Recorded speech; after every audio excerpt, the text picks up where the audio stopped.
You ask Tiger to solve. This deals with linear equations with one unknown. The final result is y equals 17/12.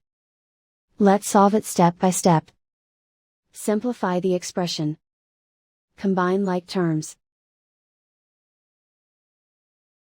Isolate the y. Multiply both sides by inverse fraction 17/9.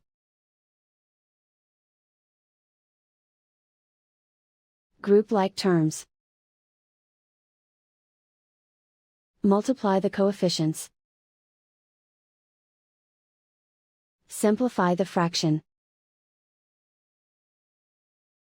Multiply the fractions. Simplify the arithmetic. And so the final result is y equals 17/12.